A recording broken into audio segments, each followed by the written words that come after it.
Olá, amigos do canal Apocalipse Oficial. Todos sejam bem-vindos a mais um vídeo aqui no canal. Eu espero que você esteja apreciando os conteúdos, espero que esteja sendo benéfico para a sua vida espiritual. Lembrando a você que ainda não é inscrito no canal, é fácil, clique aí para você se inscrever. Clique no sininho também para receber todas as notificações e não esqueça de deixar o seu like se você curtir esse vídeo para que ele seja divulgado para mais pessoas. Eu gostaria nesse momento, na abertura desse vídeo, lembrar a você da importância de você ler ou de você ouvir o livro O Grande Conflito. É muito importante. E eu queria deixar aqui mais um incentivo para que você tivesse contato com esse material, O Grande Conflito. Você sabia que quando Ellen White estava escrevendo esse livro, o diabo tentou matar Ellen White? Você sabia disso? Isso mesmo. O diabo, o inimigo das nossas almas, não queria que Ellen White escrevesse esse livro. E você pode aí já ficar imaginando e tendo a certeza no seu coração por que o diabo não queria que Ellen White escrevesse o livro O Grande Conflito. É simples. Porque o livro O Grande Conflito revela as suas estratégias, divulga de forma clara e patente quais são os seus planos para os filhos de Deus, que é destruir. Ali é desvendado diante dos nossos olhos o grande conflito espiritual que existe entre Cristo e Satanás. E Satanás não queria que você tivesse acesso a esse material. Deixa eu te dizer uma coisa. Quando Deus não quer que você faça alguma coisa, não faça. Agora, quando o diabo não quer que você faça alguma coisa, faça. Porque isso vai ser bom para a sua vida espiritual. Portanto, a minha orientação nesse momento, mais uma vez para você, o meu conselho, o meu apelo é: leia o livro O Grande Conflito. Vamos ao vídeo? Vamos ao texto de hoje? Chegamos no capítulo 13, a liberdade nos Países Baixos, e eu gostaria aqui de destacar o texto de 2 Timóteo, no capítulo 4, versos 3 e 4, que diz assim: pois haverá tempo em que não suportarão a sã doutrina. Pelo contrário, cercar-se-ão de mestres, segundo as suas próprias cobiças, como que sentindo coceira nos ouvidos. E se recusarão a dar ouvidos à verdade, entregando-se às fábulas. Esse texto é tremendo, dito por Paulo a Timóteo, dizendo que chegaria um tempo na história do mundo que as pessoas teriam comichão nos ouvidos. Você vai entender pela meditação de hoje onde a gente quer chegar. Bom, desde cedo, lá nos Países Baixos, quando a gente está falando de Países Baixos, estamos nos referindo ali a Holanda, Dinamarca, Suécia, aqueles países que são considerados Países Baixos, porque ficam basicamente abaixo do nível do mar. Desde o início, o papado encontrou forte oposição naqueles países. 700 anos, por exemplo, antes da reforma ter o corpo, né, como ela estava tendo ali nos anos 1500, 1600, a reforma já estava acontecendo nos Países Baixos através de algumas pessoas que eram fiéis. Elas conheciam, né, conheceram os ensinos dos valdenses e eles iam por toda parte espalhando o evangelho de Cristo, lá nos Países Baixos. A Bíblia, por exemplo, já tinha sido traduzida para o holandês há um bom tempo, partindo de uma tradução dos valdenses, que os valdenses tinham. E essa tradução era melhor porque as traduções da Bíblia que se tinham até o momento eram Bíblias que partiam da tradução latina, e elas continham algumas divergências. Então, eles diziam assim, lá nos Países Baixos, que nessa Bíblia, traduzida pelos valdenses, na página 238 é dito que havia nela grande vantagem. Nada de motejos, fábulas, futilidades, enganos, mas palavras de verdade. Durante esse vídeo eu vou citar algumas pessoas, obviamente, devido ao tempo, nós não poderemos explorar muito o contexto, mas eu vou citar algumas pessoas exatamente para que te instigue a você ler a história desses reformadores de forma mais profunda. Uma dessas pessoas é Menno Simons. Menno Simons ele foi educado como católico romano, mas como católico romano ele era ignorante, ele mesmo dizia isso, um ignorante nas escrituras. E sabe por que ele era ignorante? Porque ele tinha medo de estudar a Bíblia?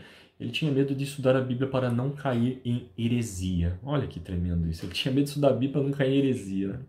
Mas, Menno Simons, ele acabou estudando a Bíblia. Ele encontrou e percebeu vários erros. Entre alguns erros que ele percebeu estavam a transubstanciação. Eu não sei se você sabe o que é isso, mas na missa os católicos creem que, de verdade, tanto no vinho quanto na hóstia que é servida, aquilo são literalmente o corpo e o sangue de Cristo. Nós sabemos que isso não é verdade. Cristo deixou como um símbolo a Santa Ceia e não literalmente como o seu corpo e o seu sangue.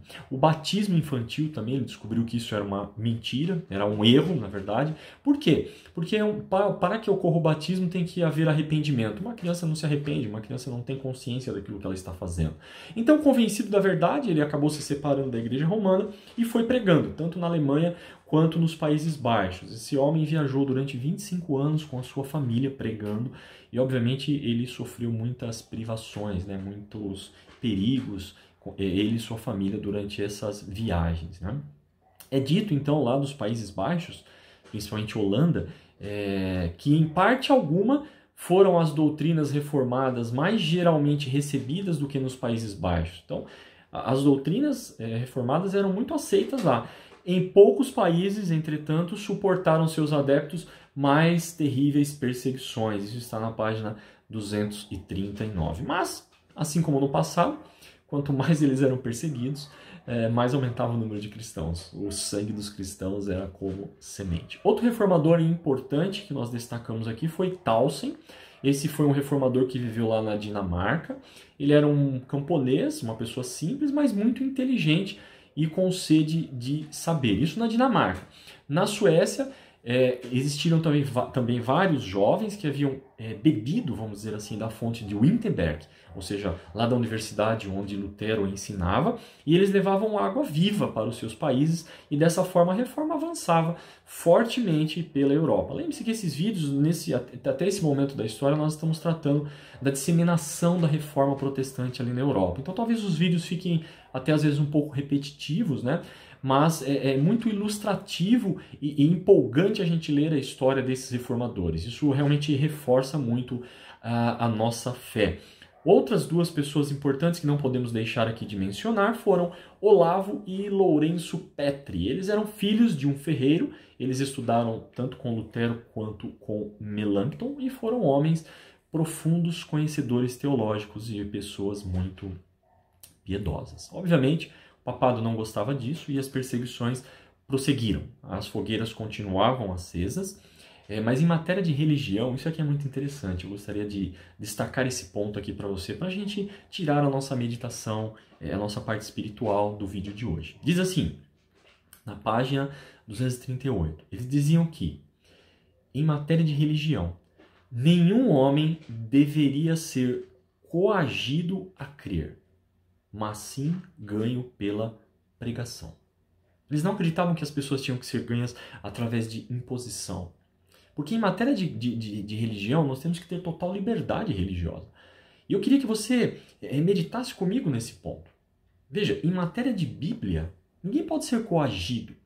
Nós temos que ser constrangidos pelo amor de Cristo a aceitar pela fé a verdade. Queridos, nós estamos vivendo tempos bem difíceis. Talvez quando você estiver assistindo esse vídeo, ainda estejamos em um momento de pandemia. Ainda estejamos em um momento de pandemia, onde as nossas liberdades estão sendo tiradas diante dos nossos olhos e tantas vezes nós não estamos nem percebendo. Vozes estão falando de todos os lados. Lembra que eu falei do texto bíblico inicial que nós lemos? Que as pessoas sentiriam coceira nos ouvidos? Hoje umas pessoas dizem uma coisa, outras dizem outra coisa em matéria de religião. E a questão que eu digo para você e trago para a meditação nesse momento é: qual voz nós ouviremos? A qual voz nós daremos razão? A palavra de Deus? Ou aos pastores? Ou aos líderes religiosos? A quem nós daremos crédito? As pessoas hoje têm comichão nos ouvidos. Sabe o que é comichão nos ouvidos? Estão buscando coisas novas. Quando na verdade a Bíblia diz assim, olhai para as veredas antigas. Meditai nas veredas antigas. Andai por elas. E vocês encontrarão paz para vossas almas. Então a gente não tem que ficar buscando coisas novas. Eu digo com pesar no coração nesse momento, em que nós estamos gravando essa série de vídeos sobre o livro Grande Conflito, que o livro Grande Conflito está sofrendo ataque. E eu creio, assim como nós adventistas cremos, que o livro Grande Conflito é sim palavra de Deus. Ah, mas não é a Bíblia. Sim, mas foi escrito, inspirado por Deus, assim como os outros livros da Bíblia. A inspiração do Espírito Santo é a mesma que Deus deu para Ellen White, é a mesma que deu para os escritores bíblicos. E o livro Grande Conflito está sofrendo nesse momento ataques. Sabe por quê? Porque as pessoas estão dando ouvido a espíritos enganadores, como que coceira, tendo coceira nos ouvidos. Irmãos, isso é tremendo. Por isso que eu falo para você, temos que estudar a Bíblia nesse momento de liberdade religiosa. Temos que ler o livro O Grande Conflito nesse tempo em que estamos vivendo, porque o livro O Grande Conflito vai abrir os seus olhos para o que está acontecendo no mundo. Toda essa questão do ecumenismo já foi predita por Ellen White, por Deus através de Ellen White, lá no século XIX. Deus já havia dito para ela, quando deu a visão, olha, vai chegar um momento na história em que as igrejas vão tentar se unir. E ela diz, quando isso acontecer, nós vamos chegar nesse ponto aqui do livro, quando isso acontecer, preparem-se, porque será um tempo da manifestação mais poderosa das forças satânicas. Irmãos, estamos vivendo esses dias. Dias em que a Bíblia está sendo atacada. Dias em que talvez um dos principais livros, ou o principal livro sobre profecias, que é o livro Grande Conflito, está sofrendo ataque frontal e direto. E eu pergunto, que voz ouviremos? A voz desses pregadores que estão contando histórias bonitas, que são fábulas, que estão nos levando ao engano, ou ficaremos com a palavra de Deus? Ou ficaremos com aquilo que Deus está propondo para nós através da firme palavra profética? Queridos, a firme palavra profética não erra. Essa a gente pode confiar. Esse é o apelo que eu faço para você nesse momento. Dedique tempo ao estudo da Bíblia e dedique tempo ao estudo das profecias. Você será o maior beneficiado. Que Deus lhe abençoe. Tenha uma excelente semana, um excelente dia ou noite de descanso ou dia de estudos e que a bênção do Senhor esteja sobre a sua vida. Até o próximo vídeo. Nos vemos em breve, se Deus assim quiser. Até lá.